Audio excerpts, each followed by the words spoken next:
Hey students, we are going to have a discussion about the Big Bang Theory. All right. The Big Bang Theory is a theory that helps us try to piece together, using available evidence, answers to really deep questions. Where did the universe come from? Has it always existed? Has it changed? Has everything that exists now always existed? Or has matter and space and time undergone change? And will there be an end? Okay, all of these questions really need answers, and the Big Bang Theory is the best working theory we have based on evidence. But before we dive into it, we need to understand this principle that the present is key to understanding the past. Present is key to the past. What that means is we have to rely on our present observations to try to make any sense of anything that went on a long time ago. We don't have a time machine. We can't go back in time. Okay, but using our present day observations, maybe we can make some guesses, some highly educated guesses about what was going on a long time ago. The same principle, the present is key to the past, helps us understand that we know that dinosaurs used to walk on the surface of this planet. And we don't see them now, but we use our present day observations of fossils to make highly intelligent inferences about what was going on hundreds of millions of years ago. Okay, so let's review quickly 3 pieces of present day evidence that help us piece together an understanding of the past. The first is this idea of universal expansion.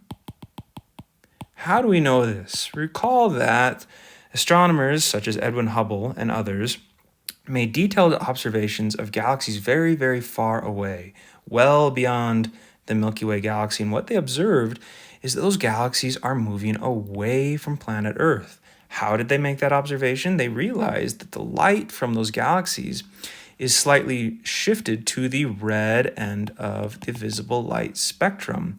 What could account for that? Why would that light appear to be coming to the Earth with less energy? Well, it's this idea that we call redshift, okay? Redshift. And what we can see is that the light waves are actually being stretched. The further away a galaxy is, the more those light waves are being stretched. If we take that data and plot it on a graph such as this one right here, and this is actual data, these little plotted points here on this graph are galaxies, light observed coming from different galaxies. And as we go to the right on our graph, the distance away from our observational point on Earth increases. And as we go up on the graph, you can see that the velocity at which those galaxies are moving away, that's what recessional means. The recessional velocity is increasing. In fact, if we plot all of the data on the graph, there's this extremely tight fit along this line of best fit here, right?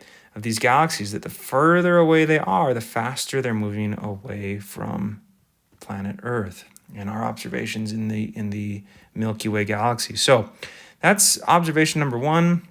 The universe appears to be expanding, and we see that because of the movement or the motion of distant galaxies.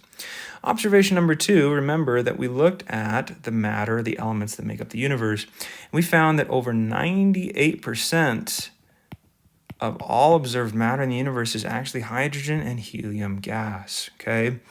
And the remaining 2% or less are the other 100 or so elements that we observe in the universe. And so the question is, why aren't there a greater abundance of different elements? Why is hydrogen and helium the main observed matter in our universe? Okay, so that's observation number 2. And observation number 3 is this image here, which we call cosmic microwave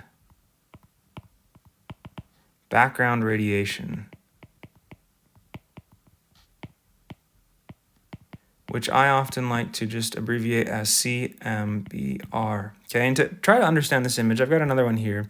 It's just kind of an artist's idea of what this could look like, right? If we're standing here on the Earth, there we are, and we take a panoramic photo of the universe, right? We're capturing the universe in 3D, okay? Well, if we take that 3D image and we lay it flat, this is what we get, okay?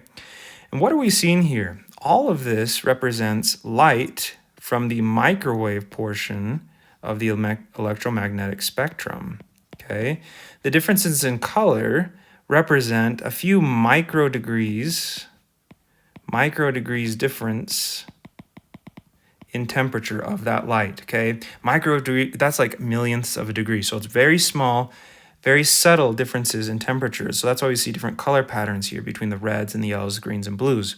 But regardless, there is this microwave light that fills the immensity of the cosmos. That's why we call it cosmic microwave background radiation.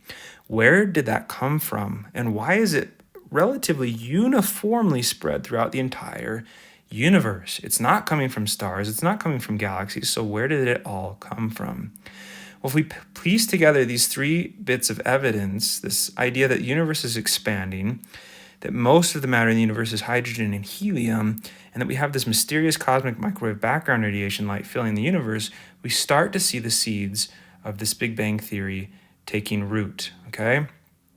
So I'm going to show you, as we wrap up this video, we're going to stitch these things together, these ideas together, and look at a couple of representations of the Big Bang theory in graphic format, okay? The Big Bang theory basically states that the universe started at an infinitesimally small point a long, long time ago, and then for reasons not entirely understood, it suddenly expanded, okay? So if you can imagine that we're rewinding the present-day universe back in time, that right now we see it's expanding, but back in time it used to be a lot smaller, okay?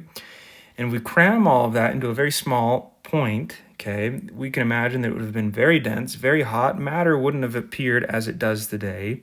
Space and time wouldn't have existed. And then all of a sudden it began to expand, all right, with this idea of an initial inflation. As the universe expands, the rapid expansion starts a cooling process in which the universe starts to cool, okay? The first particles, the very primordial bits and pieces of atoms started to form, quarks, neutrons, electrons, and so on. As the universe continued to cool, hydrogen and helium were able to be cool enough to actually form into their constituent atoms, okay? The neutrons and the protons coalesced to form nuclei, and electrons gained their orbits around those nuclei and formed, okay? As the universe continues to expand, however, the temperature drops significantly, and there is no longer enough concentrated energy or matter to form elements heavier than hydrogen and helium. And so that helps account for the reason why there is so much hydrogen and helium, or continues to be so much hydrogen and helium in the universe, but we haven't seen a great increase in the time since then, okay? Then over the next several million years, gravity starts to take over. It pulls that hydrogen and helium into our first stars, and then from there into the first galaxies, which are just gigantic clusters of stars, okay? And the universe continues to expand until our present day in time, which we think approximately 13.8 billion years has elapsed since the beginning of, or that sudden expansion of the universe that we call the Big Bang. Let's look at another diagram that adds a bit more data and helps us piece this together. I'd invite you actually to take a moment to just pause this and try to take in everything that we're seeing here.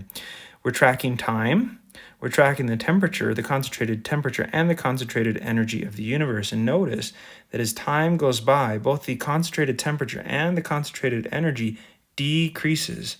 And that's reflected in this idea that the universe is expanding, okay?